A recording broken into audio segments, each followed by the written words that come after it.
할렐루야. 하나님의 위로와 회복의 은혜가 여러분 모두에게 함께 하시기를 축원드립니다.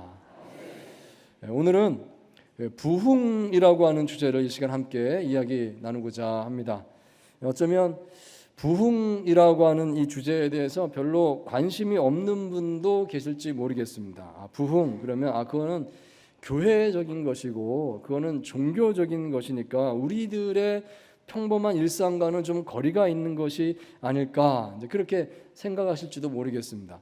자, 그렇지만 그렇지 않다 말씀드리고자 합니다. 인간과 하나님이 만나는 모든 공간에서 부흥은 필요한 줄 믿습니다. 부흥이란 이 죽음의 세상 가운데서 하나님의 생명이 들불처럼 일어나는 것을 뜻한다 하겠습니다.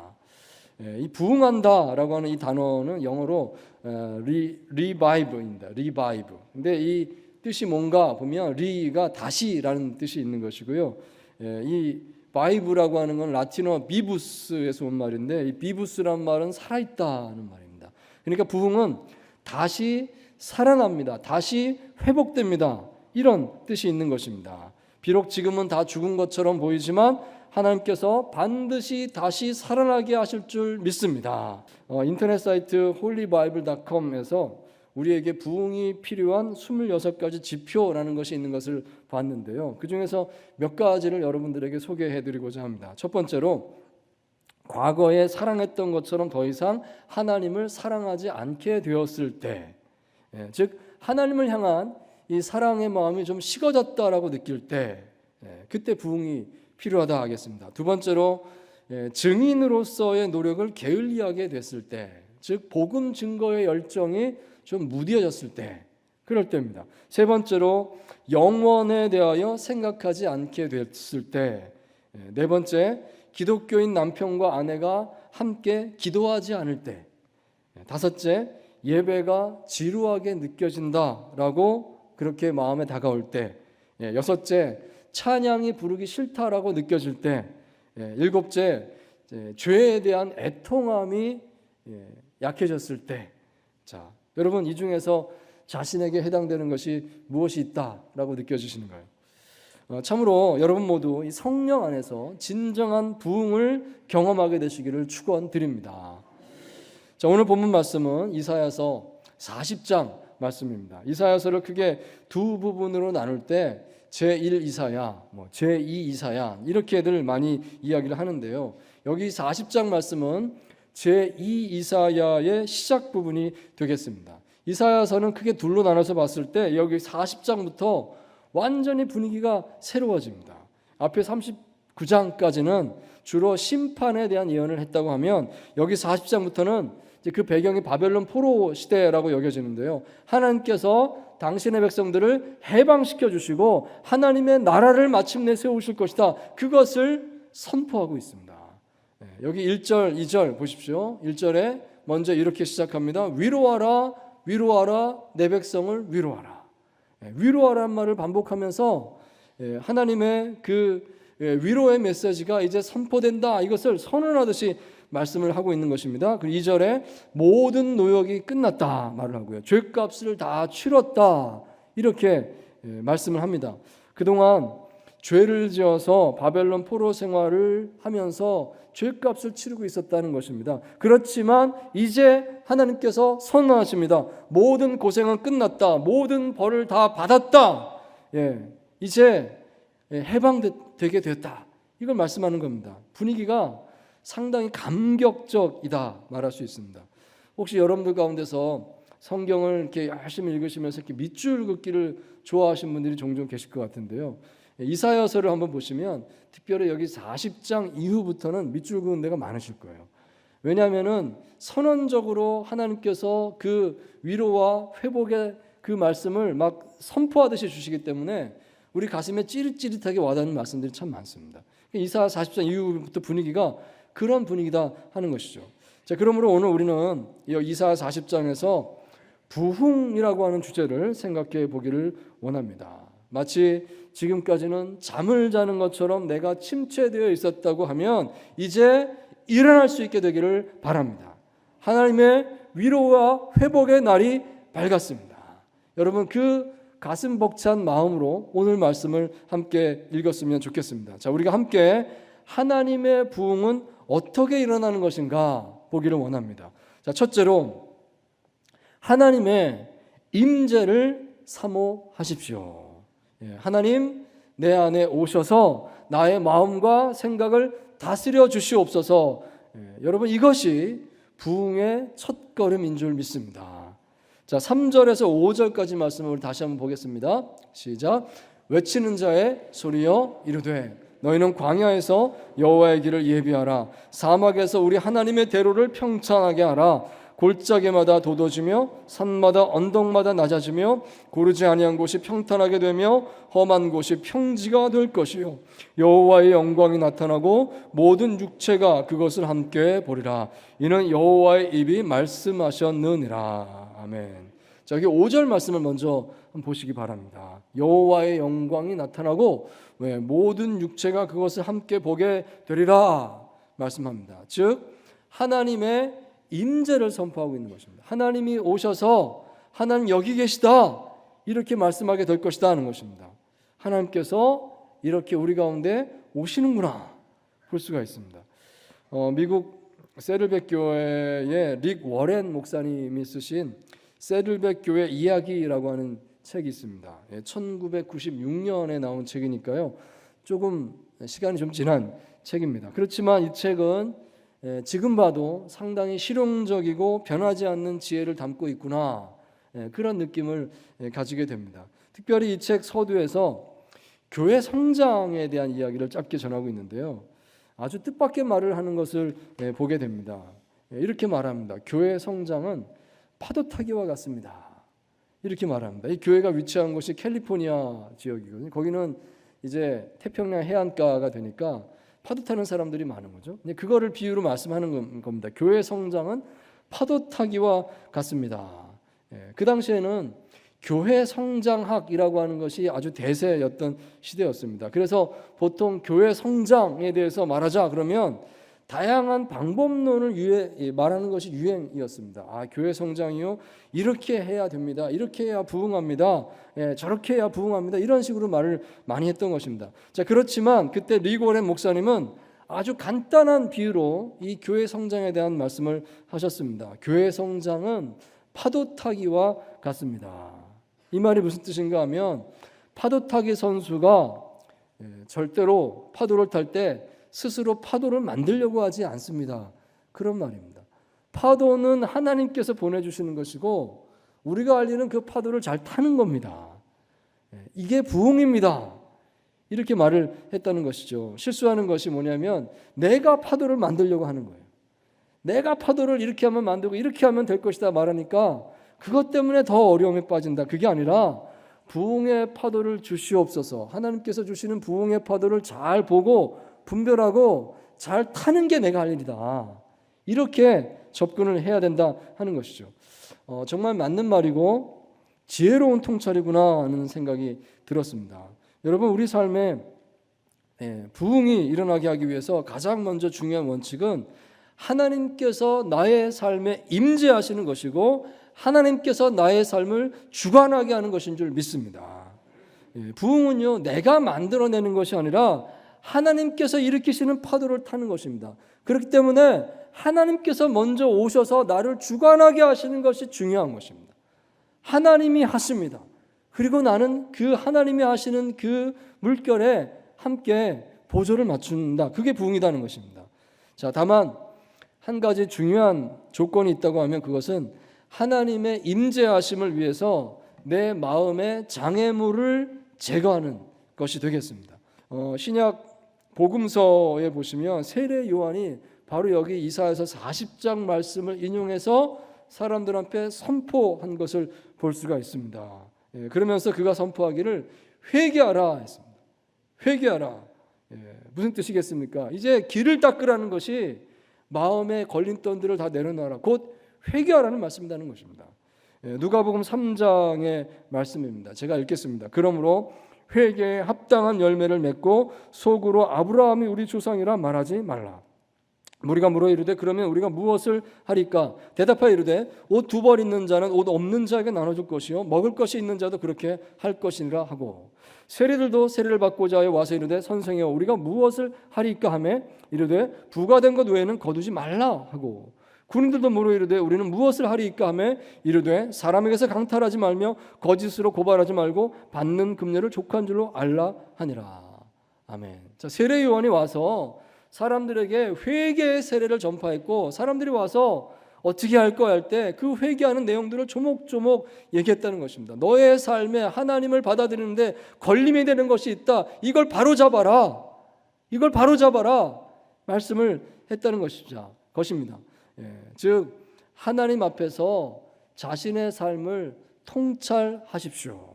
그리고 무엇이 잘못되는가 아신다면 그걸 고치십시오. 이것을 오늘 우리에게 말씀하고 있다 하겠습니다. 자, 둘째로 눈앞의 상황보다 하나님의 말씀에 신실하심을 의지하십시오. 이것이 부흥으로 나아가는 길인 줄 믿습니다. 자, 6절에서 8절까지 말씀 함께 읽겠습니다. 시작. 말하는 자의 소리여 이르되 외치라. 대답하되 내가 무엇이라 외치리까 하니 이르되 모든 육체는 풀이요 그의 모든 아름다움은 들의 꽃과 같으니 풀은 마르고 꽃이 시듬은 여호와의 기운이 그 위에 불미라. 이 백성은 실로 풀이로다.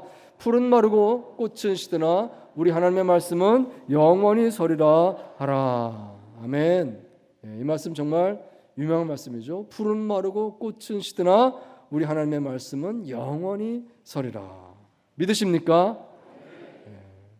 참으로 당장 사라지는 것들, 이런 것들 연연하지 마시고 영원한 하나님의 말씀을 붙드시기 바랍니다. 여기 본문 말씀에서 말씀하시는 이 풀, 꽃, 이것은 당시 화려한 바벨론의 문화라고 말할 수가 있겠습니다. 이 바벨론에 지금 포로로 잡혀와 있는데요. 바벨론은 그 당시에 세계 최대 강대국이었습니다. 바벨론의 문화는 정말 화려했습니다. 오늘날에도 이런 말이 있습니다. 바벨론의 그 공중정원이라고 하는 것이 있었다고 하는데 그 유적지를 보면 이런 게 있었구나 하는 걸 알게 된다는 거죠. 그 높은 곳에 큰 건물을 짓고 높은 건물 그 위에다가 넓은 정원을 만들었다는 겁니다. 얼마나 정원이 넓은지 말 4마리가 끄는 마차가 막 달려갈 정도의 넓은 정원이었는데 거기 위에다가 나무를 심고 숲을 가꿨다는 것입니다. 어떻게 그럴 수 있었을까? 그 높은 곳에, 그 물이 잘 없는 그곳에서 어떻게 물을 그 위까지 끌어올릴 수가 있었을까? 신비로운 것인데 바벨론 시대에 이미 벌써 그것을 했다. 그래서 세계 7대 불가사의 건축물 가운데 하나다. 이렇게 알려지는 그런 것입니다. 바벨론이 그런 나라였다는 것이죠. 자, 그렇지만 하나님께서 말씀하시는 것입니다. 풀은 마르고 꽃은 시드나 하나님의 말씀은 영원히 서리라. 그 아름답고 놀라운 휘황찬란한 바벨론의 문화도 금방 다 사라지게 된다는 말씀입니다. 오직 하나님의 말씀만 영원할 줄 믿습니다. 여러분 이사야서 40장을 읽으면서 우리 마음에 남는 질문은 이것일 것입니다. 이 이사야는 기원전 8세기 말에서 7세기 초반에 그때 활동했던 사람인데요. 근데 어떻게 바벨론 포로기를 알았을까 하는 것입니다. 이 바벨론 포로 시대는 6세기에 해당이 됩니다. 이사야가 살던 시대와 약 한 150년 정도 시차가 존재합니다. 자, 그래서 이 두 번째 이사야, 이 40장 이후에 제2 이사야의 저자는 바벨론 포로 시기에 살았던 이름 모를 다른 선지자가 아닐까 이런 추측도 하게 된다는 것이죠. 자, 그렇지만 우리가 이 이사야서를 읽다가 보면요, 뒤에 한 53장쯤 가서 봤을 때 더 우리를 놀라게 만드는 게 나오는 겁니다. 순환당하시는 예수님의 모습이 거기 나오고 있습니다. 마치 생생하게 예수님 채찍 맞으시고 재판받으시고 그 골고다의 언덕길을 십자가를 끌고 올라가는 것을 옆에서 다 지켜본 것 같습니다. 그런 것처럼 거기 기록을 하고 있어요. 이사야서 53장을 보시면 그런 예수님의 모습이 거기 나오고 있어요. 이걸 보면 이사야 선지자는 정말 대단한 선지자가 아닌가. 미래를 보고 정말 그 감동으로 이 책을 기록한 것이 아닌가 이런 생각을 하게 되는 것입니다. 자, 그렇기 때문에 여기 이사야서 40장 8절 말씀 풀은 마르고 꽃은 시드나 하나님의 말씀은 영원히 서리라. 이 말씀이 생생하게 우리 마음에 와닿게 된다 말할 수가 있겠습니다. 이미 150년 전에, 아직 바벨론이 유다를 침공하기도 전에 이미 바벨론 포로 시대를 그때 이사야는 먼저 보았고, 포로기에서 해방되는 그 순간까지 예언을 했다는 것입니다. 참으로 푸른 마르고 꽃은 시드나 하나님의 말씀은 영원히 서리라. 이 말씀이 실감난다 하겠습니다. 이 이사야서의 말씀은 우리에게 그런 놀라움을 주고 있습니다.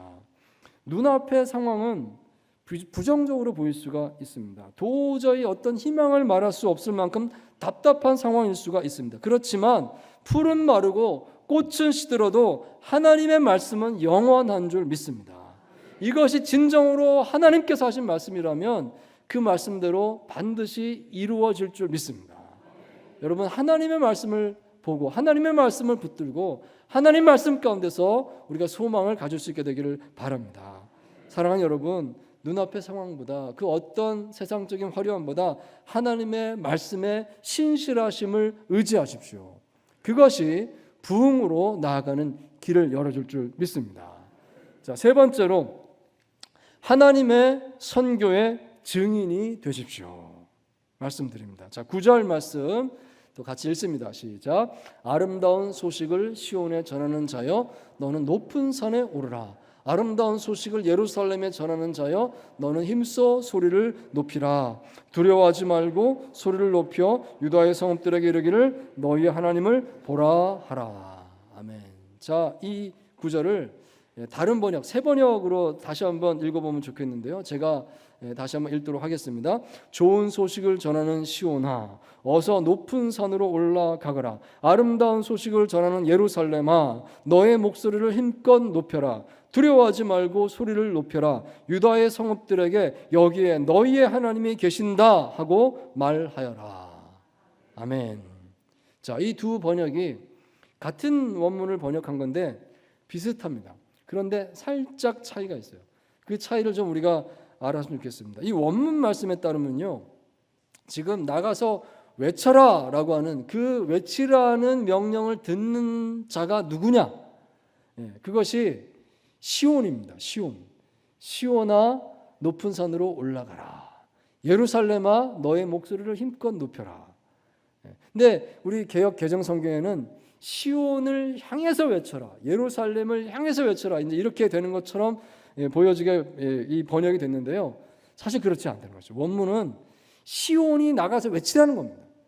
예루살렘이 나가서 하나님의 말씀을 외치라는 겁니다. 여기 하나님께서 계시다, 이걸 증거하라고 그렇게 말씀을 하고 있어요. 여러분, 이게 차이가 있는 것이죠.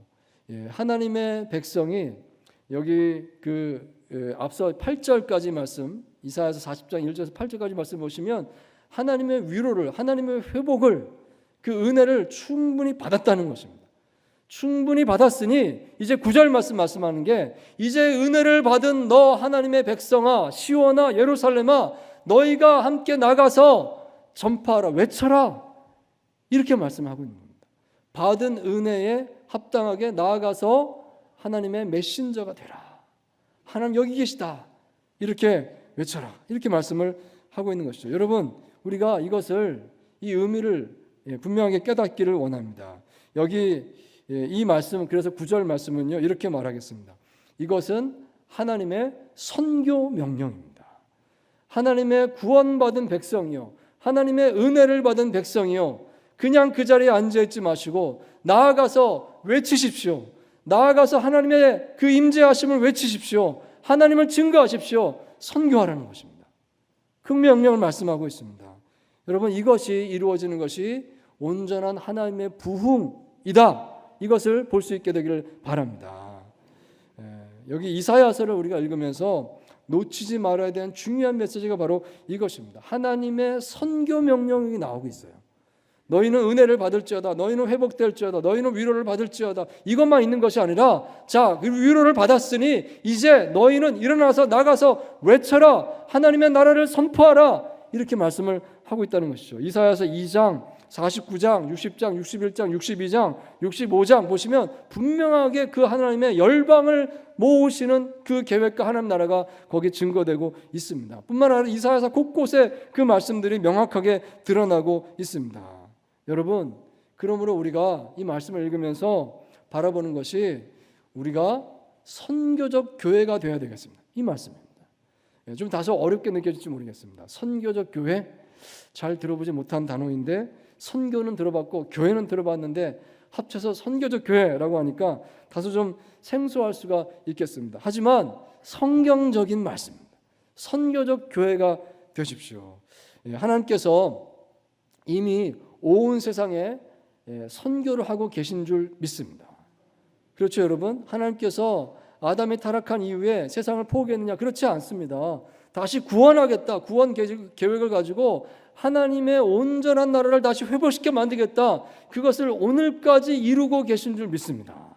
여러분, 그것을 하나님의 선교라고 부릅니다. 하나님이 지금 온 세상을 선교하고 계십니다. 자, 그런데 그 하나님께서 우리를 부르시고 우리를 구원하십니다. 우리를 왜 부르시고 왜 구원하셨을까요? 우리를 이 교회되게 만드셨습니다. 왜 우리를 교회되게 만드셨을까요? 그것은 그 하나님께서 이루시는 하나님의 선교에 동참하게 하기 위해서인 줄 믿습니다. 너희를 구원했다. 하나님의 백성 만들었다. 나는 너희를 통해서 이 하나님의 선교, 나의 선교를 이루기 원한다는 것이죠. 우리를 그렇게 부르신 것입니다. 즉 우리가 구원받은 이유는 온 세상을 향한 하나님의 선교를 이루는 하나님의 선교사로 쓰임받기 위해서 부름받은 것인 줄 믿습니다. 그래서요, 이런 말씀을 하는 것이죠. 몇몇 특정한 사람만 선교사고 우리는 그 선교사를 뒤에서 서포트만 하면 됩니다가 성경적으로 틀렸다는 것입니다.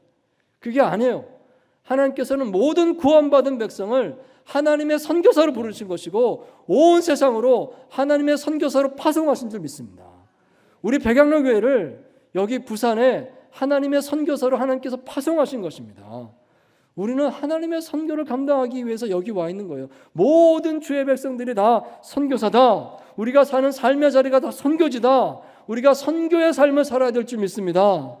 여러분, 그것을 인식하고 그것을 행하는 교회가 선교적 교회라는 것입니다. 주의 선교를 마음에 품은 교회가 선교적 교회입니다.